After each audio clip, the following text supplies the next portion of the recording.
লাশ আমরা দেখতে পাচ্ছি।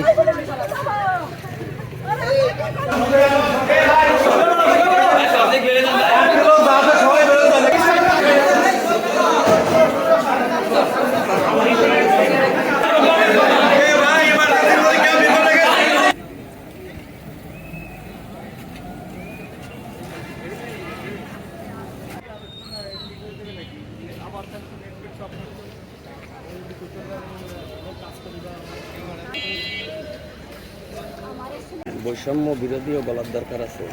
অসহযোগ আন্দোলনের আজ প্রথম দিনেই মাগুরাতে বিক্ষোভকারীদের সাথে পুলিশ এবং ছাত্রলীগের দফায় দফায় ধাওয়া এবং পাল্টা দেওয়ার ঘটনা ঘটেছে এবং এখন পর্যন্ত আমরা মাগুরা শহরে মোট 5 জনের মৃত্যুর খবর নিশ্চিত করছি, যেটা দুইটি মোহাম্মদপুর উপজেলায় এবং 3টি মাগুরায়। তো মাগুরা সকাল থেকে আমাদের এই ফাইনার মোড়, ঢাকা খুলনা মহাসড়কের ফাইনার মোড় এবং ঢাকা রোড জুড়েই পুরো এলাকা জুড়ে একটি রণক্ষেত্রে পরিণত হয় এবং আপনারা দেখতে পাচ্ছেন আমাদের পেছনে যেখানটাতে কিছু গাড়ি পুড়িয়ে দেওয়া হয়েছে এবং পেট্রোল পাম্প সহ আরও কিছু বাস ক্ষতিগ্রস্ত হয়েছে হামলাকারীদের বিক্ষোভকারীদের বিক্ষোভের সময়। পুলিশ এই মুহূর্তে আমরা পুলিশের কোনো উপস্থিতি দেখতে পাচ্ছি না।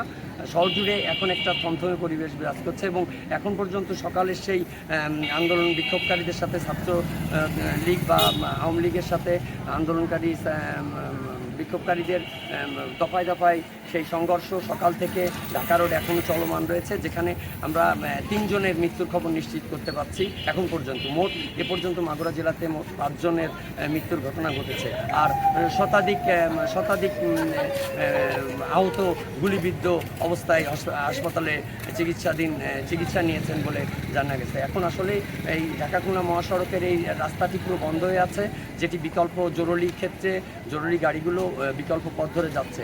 এই অবস্থা আসলে শহরের মানুষের ভিতরে একরকম আতঙ্ক কাজ করছে।